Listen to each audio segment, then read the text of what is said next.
Ciao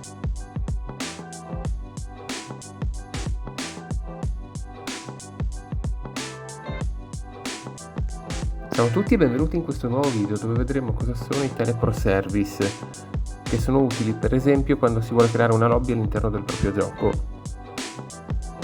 Un teleport service infatti consente di trasportare uno o più giocatori all'interno di un server dedicato nel quale si svolgerà la partita vera e propria, quindi è molto utile ad esempio nei giochi PvP. Assicuriamoci che gli asset manager siano visibili, selezionando il menu Window e verificando che ci sia la spunta di fianco ad Asset Manager. Questo perché l'Asset Manager è la finestra che contiene i places che ci serviranno in seguito. Adesso clicchiamo col tasto destro su Place e selezioniamo Add a New Place. In questo modo aggiungeremo un secondo place alla nostra esperienza. Possiamo rinominarlo a piacere.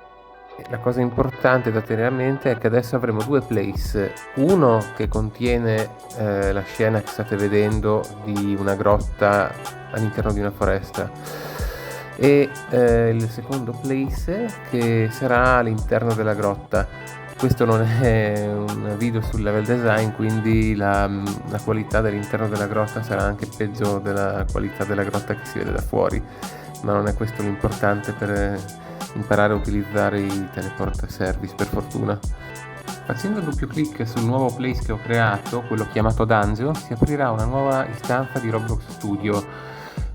Come ho accennato prima, un place è una mappa a sé stante e di conseguenza viene lavorata in un'istanza a sé stante di Roblox Studio. Conterrà script dedicati e logica di gioco separata dagli altri place. Mando avanti veloce intanto che creo un prototipo di grotta, giusto per non annoiarvi con la parte di modellazione, e poi proseguiamo nel video.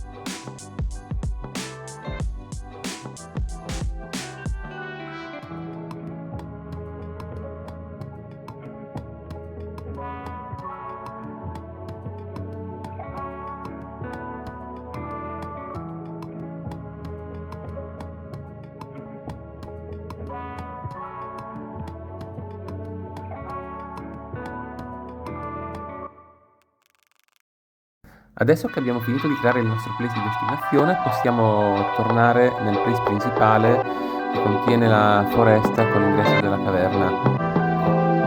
Quello che vogliamo ottenere è che quando il giocatore si avvicina all'ingresso della caverna verrà teletrasportato automaticamente al suo interno. Per farlo aggiungeremo uno script alla part nel quale inseriremo la logica per il teleport service.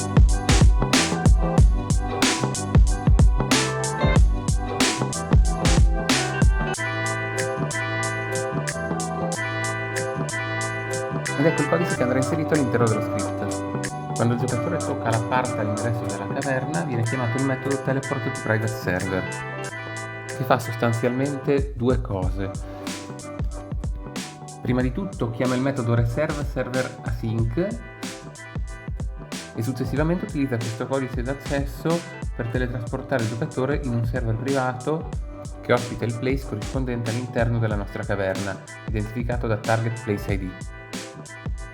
In ogni caso condividerò nella descrizione di questo video il file sorgente. Per sapere che ID mettere in Target Place ID dovete espandere Places e cliccare col tasto destro sul place di destinazione. Apparirà Copy ID to Clipboard e avrete il vostro ID da inserire. Dal momento che il teleport service non funziona in locale, è obbligatorio pubblicare l'esperienza sui server di Roblox. Non è necessario che sia resa pubblica, può anche essere lasciata privata, l'importante è che sia pubblicata da Roblox. Quindi di seguito vi faccio vedere come pubblicare entrambi i place dell'esperienza.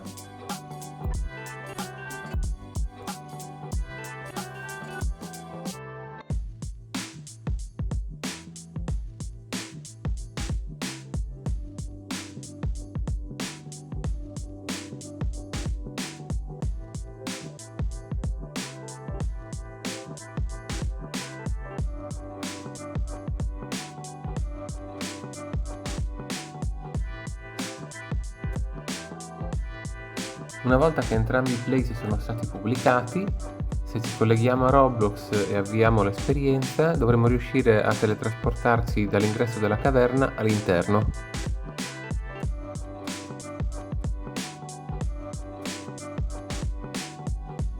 Grazie per avermi seguito fin qui, spero che questo video vi sia stato utile in qualche modo e come sempre lasciate un like e condividete.